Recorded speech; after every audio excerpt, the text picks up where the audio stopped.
दरअसल बेदी राम का एक वीडियो इन दिनों जमकर वायरल हो रहा है, जिसमें वो ये खुद कहते सुनाई पड़ रहे हैं और दिखाई भी दे रहे हैं कि मैं पैसे लेकर नौकरियां दिलाता हूं। बता दें आपको कि बेदी राम पर संस्थाओं का पर्चा लीक करने का भी आरोप है, जिसको लेकर 2014 में एसटीएफ ने उन्हें गिरफ्तार भी किया था। वहीं इस वायरल वीडियो को लेकर सुभासपा विधायक बेदी राम ने अभी तक कोई सफाई पेश नहीं की है, जबकि सुभासपा अध्यक्ष ओम प्रकाश राजभर ने चुप्पी साध ली है, तो कुछ भी बोलने से इनकार कर दिया है। जबकि समाजवादी पार्टी इस पूरे मुद्दे को लेकर हमलावर है। प्रतिक्रियाएं सुनिए और इंडिया न्यूज संवाददाता की रिपोर्ट आप देखिए, उसके बाद हम करेंगे इसी पर आगे चर्चा। रिजल्ट निकला, रिजल्ट तक की बात होती है। क्या वो नौकरी कर ले 10 साल नौकरी कर ले, 10 साल नौकरी थोड़ी ज्वाइन नहीं किया, ज्वाइनिंग की बात नहीं होती। आज तक मैं भी जो कराया हूँ, सुन लीजिए, मैं भी जो कराया हूँ, जब रिजल्ट निकल गया काम खत्म, पैसा दीजिए आप जाइए, पैसा कोई रखा नहीं। भैया यही बात ही बन के ये लोग यह नहीं था कि इन्हीं का मैटर है, कैंडिडेट दिए थे ये लोग, वहाँ स्थिति थी। लड़के से कितने में बात की आपकी है? लड़के से कितने में बात की आपकी? किससे? लड़कवा से 12। उसके बाद कितने में बात भला? कौन बात भला? 12 का कितने में बात भला? तू 14 का तल हमके 12 में बात हो। हमसे 11 में बात भला आपका सुनबा हमसे ये और जल्दी है, हमसे 11 में बात हुई तो मैटर, वो सब मैटर क्लोज है। वो मैटर में आज उस मैटर से कोई वो नहीं है।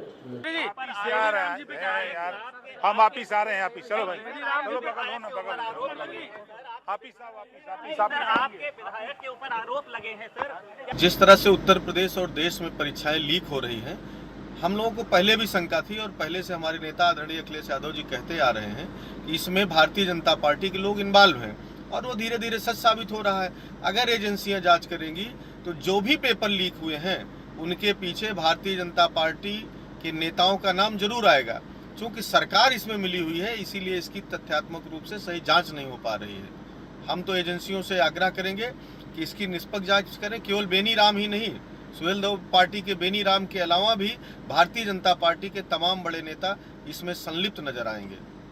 लोकसभा चुनाव के बाद जहां सभी राजनीतिक दल अब उपचुनाव की तैयारी में जुट गए हैं, वहीं ये पहला मौका है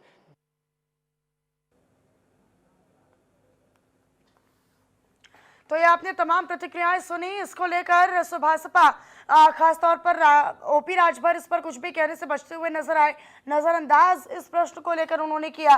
साथ ही साथ हमने आपको वायरल वीडियो भी दिखाया और समाजवादी पार्टी लगातार इसको लेकर हमलावर है। इसी को लेकर हम चर्चा करेंगे। हमारे साथ खास मेहमान जुड़ चुके हैं, आप सभी का तारुफ उनसे करवा देते हो। विश्वदेव राव जी वरिष्ठ पत्रकार के तौर पर हमारे साथ जुड़ रहे हैं। अभिषेक सिंह लखनऊ से हमारे सहयोगी हमारे साथ लाइव जुड़े हुए हैं। अजीत गिरी जी जौनपुर से हमारे साथ लाइव जुड़े हुए हैं। सबसे पहले मैं अपने सहयोगियों का रुख कर लेती हूँ। अभिषेक मेरे सहयोगी लगातार बने हुए हैं। अभिषेक, अभी हम रिपोर्ट भी देख रहे थे आपकी, अभी तक क्या किसी प्रकार की कोई प्रतिक्रिया सामने आई है बीजेपी या फिर सहयोगी दलों की तरफ से? और ये वीडियो कब का है, जरा ये भी बताइएगा। बिल्कुल, जिस दौरान उत्तर प्रदेश चर्चा में है, पेपर लीक से जुड़े हुए मामलों की 900 पन्नों से ज़्यादा बड़ी चार्जशीट पेश की गई कोर्ट में। एसटीएफ लगातार परत दर परत एक के बाद एक चीज़ें सामने ला रही है। 18 लोग पूरे मामले में नामजद हैं, यानी 18 लोगों के नाम से चार्जशीट जमा की गई है कोर्ट में। और किस तरह से ये पूरी प्लानिंग प्लॉटिंग की गई, जहां इस तरफ इस सारी बातों पर चर्चाएं चल रही हैं। योगी सरकार यानी खुद मुख्यमंत्री योगी आदित्यनाथ इस पूरे मामले में इस कदर संजीदा हैं कि एक सख्त कानून बनाने की तैयारी है। यानी कल कैबिनेट में इस पर प्रस्ताव भी लाया गया और सर्वसम्मति से कैबिनेट में प्रस्ताव पास हुआ है। अब इसे दोनों अपर और लोअर हाउस यानी आने वाले मानसून सत्र में, जिसकी उम्मीद की जा रही है 25 जुलाई से सूत्रों के मुताबिक, और तब ये दोनों सदनों में वहां भी रखा जाएगा और एक सख्त कानून बनाया जाएगा। यानी जो नकल करवाएगा करेगा वो अब बच नहीं पाएगा। उसकी इस तरह के जो लोग हैं, जो बहुत लंबे हिस्ट्री शीटर्स हैं, पहले भी उनका नाम सामने आया है, 2-3 दशकों से नाम सामने आ रहा है। ऐसे लोग अक्सर जेल में बैठ के भी सिंडिकेट चला लेते हैं, क्योंकि इस काली कमाई से अर्जित किया हुआ धन, संपत्ति, वो सब वैसे ही सुरक्षित रहती है। लेकिन अब मुख्यमंत्री ने जो आदेश कर दिया है कि न सिर्फ सजा में वृद्धि होगी, आजीवन कारावास, गैंगस्टर एक्ट, और इस तरह के लोगों की संपत्ति को भी पूरी तरह राजस्व के जो हानि होगी इन्हीं लोगों की संपत्ति से पूरी की जाएगी। कंपनी अगर नाम एक भी बार आता है तो आजीवन ब्लैकलिस्ट होगी, दोबारा काम नहीं कर पाएगी।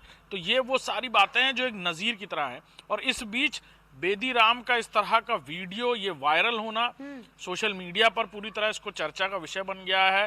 राजनीतिक समीकरण बनते बिगड़ते नजर आ रहे हैं। हम ओम प्रकाश राजभर जो राष्ट्रीय अध्यक्ष हैं सुहेल देव भारतीय समाज पार्टी, उनसे बातचीत करने गए थे। उन्होंने भी जवाब देने से पूरी तरह इनकार कर दिया। आपने देखा, हम दर्शकों को तस्वीरें दिखा रहे थे अपनी, कैसे वो गाड़ी में बैठे और वहां से चलते बने।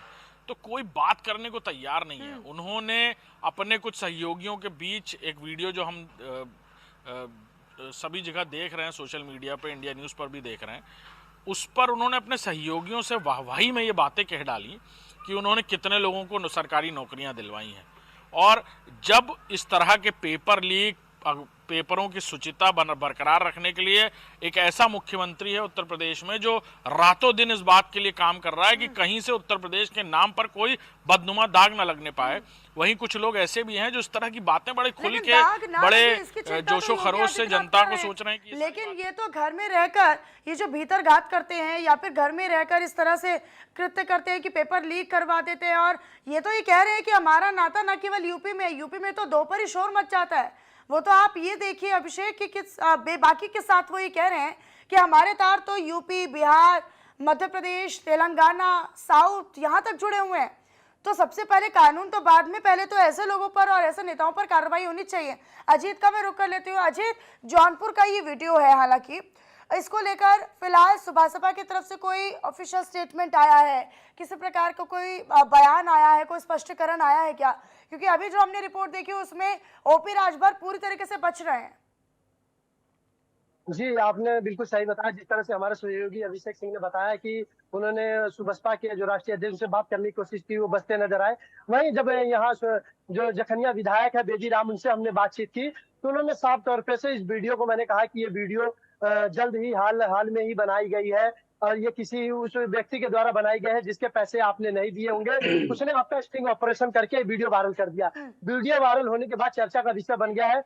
तमाम जो विपक्ष की पार्टियां, समाजवादी पार्टियां हैं, तमाम कटाक्ष कस रही हैं कि भाजपा में भी ऐसे लोग हैं। इनकी वजह से ही, जिस तरह से आपने देखा होगा कि इंडिया न्यूज पर अभी बयान चल रहा था कि उन्होंने तमाम इन बेदी राम के ऊपर आरोप लगाए। वही बेदी राम ने इंडिया न्यूज से बातचीत करते दौरान बताया उन्होंने कि जब उनसे मेरी बातचीत हुई तो उन्होंने कहा कि यह वीडियो काफी पुराना है। मैंने कि जबकि यहाँ भी पूछा कि आप पेपर लीक मामले में पहले भी उन्हें 2014 में उन्हें एसटीएफ ने गिरफ्तार भी किया था। उनके तमाम ऐसे कई कारनामे हैं। अगर उनकी संपत्ति की बात की जाए तो बेदी राम की अकुत संपत्ति है। लखनऊ से लेकर जनपद जौनपुर में अकुत संपत्ति है। 2014 में एसटीएफ ने गिरफ्तारी भी की, लेकिन उसके बाद क्या हुआ ये तो कहीं से कहीं तक बाज आते हुए नजर नहीं आए। मैं इस पर आपका कमेंट लूंगी अजीत जी, लेकिन उससे पहले मैं विश्वदेव जी का रुख कर लेती हूँ। विश्वदेव जी, ये कानून बनाना, 10 साल तक की सजा करना, 1 करोड़ तक का जुर्माना करना या लाखों तक का जुर्माना करना, ये तो बात की बात है ना। पहले तो अपनों को सुधारा जाएगा, पहले तो अपने सहयोगियों को सुधारा जाएगा, और क्या कानून के दायरे में ये भी आएंगे? मनीषा जी, बहुत बिल्कुल सही बात कही आपने।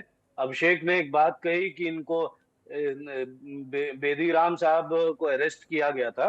मैं उसमें जोड़ दूं, इनके ऊपर सीबीआई की भी जांच हो चुकी है। 2006 से में एक बार अरेस्ट हुए, 2008 में हुए, 2009 में हुए। ये लगातार ये घटनाएं हो रही हैं। उसके बाद आज ये स्थिति है। ये एक 2006 के पहले मामूली टीटी हुआ करते थे रेलवे में। ये इनका इतिहास है। और इनके ऊपर जो इंफॉर्मेशन है आपराधिक मुकदमों की, 29 मुकदमे हैं इनके ऊपर, जो सूचनाएं हैं मेरे पास। अब आने वाले समय में एक बात समझिए, योगी आदित्यनाथ जी मुख्यमंत्री ने कैबिनेट में पास किया, उस कैबिनेट में ओम प्रकाश राजभर भी हैं, सुभासपा के जो नेता हैं, इनके जो मेन नेता हैं, वो जवाब देने से बचे। अभिषेक ने जब जवाब पूछा उनसे तो भाग गए, वो अपने आप को बचा ले गए। ये चल नहीं पाएगा, क्योंकि उत्तर प्रदेश सरकार को और मुख्यमंत्री योगी आदित्यनाथ का बहुत स्पष्ट निर्देश है नीचे तक कि ये ऐसे लोगों को सरकार से संबंधित नहीं रखा जाएगा। और मुझे लगता है ये जब कानून जब पास हो जाएगा दोनों सदनों से या उत्तर प्रदेश के, तो इन पर और कठोर कार्रवाई होगी, और होनी भी चाहिए, क्योंकि ये बच्चों के भविष्य का सवाल है। मनीषा जी, आप कल भी हमने इसी विषय में चर्चा करी थी। कल मेरे सामने कई तथ्य आए कि बच्चों ने सुसाइड कर लिया है एग्जामिनेशन फेल करने के लिए। चक्कर में। तो ये जघन्य अपराध है, इसकी माफी नहीं हो सकती है मनीषा जी। जी विश्वदेव जी, ये तो लोगों की तपस्या है, ये तो उन अभ्यर्थियों की तपस्या होती है जिसमें वो पूरे साल मेहनत करते हैं, अपना एक भविष्य संजो कर रखते हैं, अपना एक भविष्य बुनते हैं, लेकिन फिर एकाएक जब रात को पेपर लीक हो जाता है या फिर एक दिन पहले परीक्षा रद्द की जाती है, तब उन पर क्या बीतती होगी, उनके अभिभावकों पर क्या बीतती होगी, जिन्होंने अपनी आंखों के आगे उन बच्चों को तपस्या करते हुए देखा है। अजीत जी का मैं रुख कर लेती हूँ। अजीत मेरे सहयोगी लगातार बने हुए हैं। अजीत, अभी फिलहाल जैसा कि हम ओम प्रकाश राजभर का रुख की बात कर रहे हैं कि वो सरकार में है, सहयोगी दल में है, लेकिन उसके बाद भी वो कोई स्पष्टीकरण नहीं दे रहे हैं। अभी 2014 में जो एसटीएफ में, और जैसा कि विश्वदेव जी ने भी उनका रिकॉर्ड बताया है कि पहले मामूली टीटी हुआ करते थे, उसके बाद अब ये जो तस्वीरों में हम देख रहे हैं वो है। फिलहाल 2014 में जो गिरफ्तारी हुई उसके बाद क्या हुआ, इस तरह बताइएगा विस्तार से। और अभी क्या कोई एक्शन, किसी प्रकार का कोई क्योंकि ओपी राजभर तो बचते हुए नजर आए हैं, क्या कोई और स्टेटमेंट सामने आया है अभी इस वीडियो के बाद? जैसा कि मैं अगर आपको बता दूं कि उत्तर प्रदेश के मुख्यमंत्री काफी सख्त है, जिन्होंने साफ तौर पर कह रखा है कि पेपर लीक मामले में कोई भी हो कार्रवाई की जाएगी। लेकिन कहीं न कहीं भाजपा से गठबंधन के नाते जो बेदी राम है, जो बचते नजर आ रहे हैं, कहीं न कहीं ये दाग, एक तरह से जो दाग लगा रहे हैं सरकार के ऊपर भी ये दाग लगा रहे हैं। क्योंकि बेदी राम के अगर इतिहास की बात मैं करूं तो बेदी राम को जब एसटीएफ ने गिरफ्तार किया था, एसटीएफ के गिरफ्तार के बाद बेदी राम लगातार राजनीतिक गलियारों में घूमने लगे थे कि उन्हें किसी पार्टी में, पहले वो समाजवादी पार्टी में गए, समाजवादी पार्टी में रहे कुछ दिन, समाजवादी के पास फिर बसपा में चक्कर लगाया, वहां दाल नहीं बैठी, फिर इन्होंने निर्दलीय उन्होंने अपनी पत्नी को, बदामा देवी को, जौनपुर से जलालपुर ब्लॉक से ब्लॉक प्रमुख का चुनाव लड़ाया था, जिसमें विपक्ष में भाजपा के ही प्रत्याशी दिनेश चौधरी जो पूर्व विधायक है, उनकी जो भयो है वो ब्लॉक प्रमुखी के चुनाव में उतरी थी, उन्हें हार का सामना करना पड़ा था। अब बेदी राम की पत्नी ब्लॉक प्रमुख बनी थी। उसके बाद बेदी राम जौनपुर में भी भाजपा के कई बड़े नेताओं से मिलते रहते थे और चर्चा में भी बने हुए थे। और जौनपुर से उन्होंने तमाम प्रयास किए कि जफराबाद से उन्हें टिकट मिले। हालांकि जफराबाद से उन्हें टिकट नहीं मिला, तब उन्होंने ओम प्रकाश राजभर का दामन थामा और ओम प्रकाश बसपा से ज्वाइन हुए और उन्होंने गाजीपुर जखनिया से उन्हें टिकट मिला और वहां से वो विजयी हुए। उसके बाद आपको बता दूं कि विधायक बनने के बाद कुछ दिन बेदी राम साइलेंट थे। यानी अजीत, ये कहना गलत नहीं होगा कि ऐसे लोग पहले राजनीति में अपनी पकड़ बनाते हैं, अपनी पैठ बनाते हैं, नेताओं के साथ घूमते फिरते हैं, नेताओं के साथ करीबी बढ़ाते हैं और उसके बाद अपनी जेबें भरने का काम करते हैं। इन्हें कोई मतलब नहीं होता है कि लोगों के भविष्य के साथ खिलवाड़ हो रहा है या फिर अभ्यर्थियों की तपस्या फेल हो रही है या फिर उनकी तपस्या व्यर्थ जा रही है। क्योंकि हम तो देखते हैं कि दिन रात किस तरीके से, और कोटा और इन सब जगहों पर जाकर देखिएगा तो यहाँ पर तो और भी बुरी हालत है। यहाँ पर तो तनाव में और लोग डर में हैं, लोग विश्वास नहीं कर पाते हैं कि कहीं उनकी दी हुई जो परीक्षा है वो रद्द हो जाएगी तो उनके ऊपर क्या बीतेगा। कई आर्थिक तौर पर भी एक बल पड़ता है ऐसे परिवारों पर, लेकिन ऐसे नेताओं को, ऐसे लोगों को कोई फर्क नहीं पड़ता। सीएम योगी आदित्यनाथ हालांकि सख्त है इसको लेकर। जी, जैसे कि सीएम योगी आदित्यनाथ लगातार सख्त हैं। आपको बता दूं, जौनपुर हो, पूर्वांचल का कोई भी जिला हो, बेदी राम के इस वायरल वीडियो से काफी आक्रोश है युवाओं में। क्योंकि आपको बता दूं, पेपर लीक के मामले में कई लोग सुसाइड भी कर चुके हैं, कई लोग परेशान भी हो चुके हैं। लेकिन बेदी राम का जिस तरह से वीडियो वायरल हुआ, बेदी राम ने कहा, लेकिन वही बेदी राम साफ बचते हुए नजर आए। हालांकि कैमरे पर बोलने से कुछ इनकार कर रहे हैं, लेकिन वही मोबाइल फोन पर जब उनसे वार्ता की गई तो साफ तौर पर कह रहे वीडियो काफी पुराना है, उसे तोड़ मरोड़ कर दिखाया जा रहा है। लेकिन ये कहीं इस तरह से नहीं बताया जा सकता, क्योंकि यह जो वीडियो है उनका साफ तौर पे कहना है कि तोड़ मरोड़ के दिखाया जा रहा है। लेकिन वीडियो ये ऐसा लग रहा है कि कुछ ही जल्द ही ये वीडियो इनका बनाया गया था, जिससे और जो युवक थे जो उनके पास गए थे उन्होंने ही इनका वीडियो बनाकर वायरल किया और समाज के सामने दूध का दूध और पानी का पानी हुआ। ठीक है अभिषेक, मेरे सहयोगी लगातार बने हुए। अभिषेक, ये कहना गलत नहीं होगा कि राजनीति की आड़ में कुछ लोग ऐसे होते हैं और नेता बनकर खासतौर पर उन पर कोई शक ना कर पाए या फिर वो अपने ऐसे काले कारनामों को राजनीति की आड़ में छुपा पाए, तो ऐसे लोगों को अब बख्शा नहीं जाएगा। ये सीएम योगी आदित्यनाथ सख्त कर चुके हैं पहले ही, और जब कानून जल्द से जल्द पारित होगा और सीएम खुद इसको लेकर बेहद एक्टिव और काफी गंभीर और सक्रिय नजर आ रहे हैं कि जल्द से जल्द कानून पास हो और ऐसे लोगों को फिर बख्शा ना जाए। देखिए, एक बात समझनी होगी कि उत्तर प्रदेश में जिस तरह से काम हो रहा है, यानी लॉ एंड ऑर्डर सिचुएशन की अगर वाहिद बात की जाए तो इस तरह से काम होना शुरू हुआ है कि विपक्ष के लोग तक इस बात को कहने से कोई गुरेज नहीं करते कि लॉ एंड ऑर्डर सिचुएशन को लेकर, इस तरह की घटनाओं को लेकर जिस तरह का स्टैंड मुख्यमंत्री योगी आदित्य का है, वो पूरी तरह से कोई पॉलिटिकल लोभ लालच को बिल्कुल दरकिनार करके एकदम जनता के लिए काम करते हुए नजर आ रहे हैं। और शायद यही वजह है कि उनकी सख्ती की वजह से ही उत्तर प्रदेश में हालात बहुत हद तक सुधरे हैं।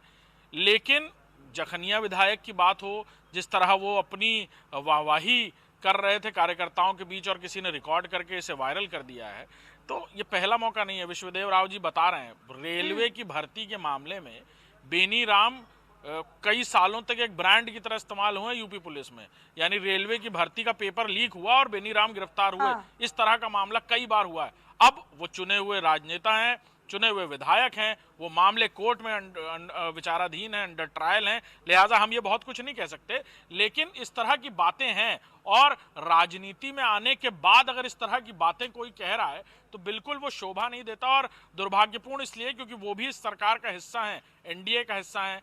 ओम प्रकाश राजभर क्या कुछ करते हैं इस मामले में, लोकसभा के चुनाव के नतीजे बहुत अच्छे सकारात्मक नहीं हालांकि आए हैं। अभिषेक, अब इसको वो लेकर घटक दल भी समाजवादी हैं। पार्टी को हो एक सकता मुद्दा मिल गया है। समाजवादी पार्टी इसको लेकर लगातार हमलावर है। वो ये कह रही है कि बीजेपी के तो और भी ऐसे पता नहीं कितने नेता होंगे जिन पर जांच होनी चाहिए। जब ऐसे नेता सामने आ रहे हैं सहयोगी दलों के, तो ऐसे तो बहुत सारे होंगे। अब उन्होंने न केवल सुभाषपा बल्कि बीजेपी को भी घेरना शुरू कर दिया।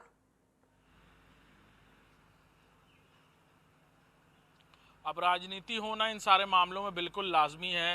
विपक्ष इसीलिए है क्योंकि उसे किसी भी मामले पर सिर्फ मौका चाहिए, और अगर आप खुद से सामने से आकर इस तरह की बातें कहते हैं जो हर एक आमो खास के लिए, और ये समझना पड़ेगा कि ये पेपर लीक सिर्फ ये पेपर लीक नहीं है, ये लाखों करोड़ों लोगों की भावनाओं को एक झटके में खत्म करने जैसा है। सिर्फ बच्चा पेपर नहीं देता है, माँ बाप सालों साल तैयारी करते हैं, मेहनत के पैसे से कोचिंग पढ़ाई जाती है, मेहनत के पैसे से दूसरी जगह ट्यूशन कराते हैं। सबके घर की माली हालत एक जैसी नहीं होती, और बच्चे के साथ उसके माँ बाप का भी सीधे से भविष्य जुड़ा होता है। तो ये भावनात्मक तौर पर जिस तरह आहत करता है उसका कोई अंदाजा, कोई पैरामीटर नहीं है। बिल्कुल जी, बिल्कुल। मैं अब विश्वदेव जी का रुख कर लेती हूँ। विश्वदेव जी, अब ऐसे लोगों पर तो कार्रवाई होगी तो होगी, लेकिन अब इसको लेकर राजनीति भी तेज हो गई है। समाजवादी पार्टी अब हमलावर है कि ऐसे लोगों पर जांच की जाए, ऐसे लोगों को पार्टी में क्यों रखा हुआ है, और इनको सपोर्ट मिलता है, इनको संरक्षण मिलता है। लेकिन ये जो वीडियो में कह रहे हैं, आपने सुना होगा, तो वो ये कह रहे हैं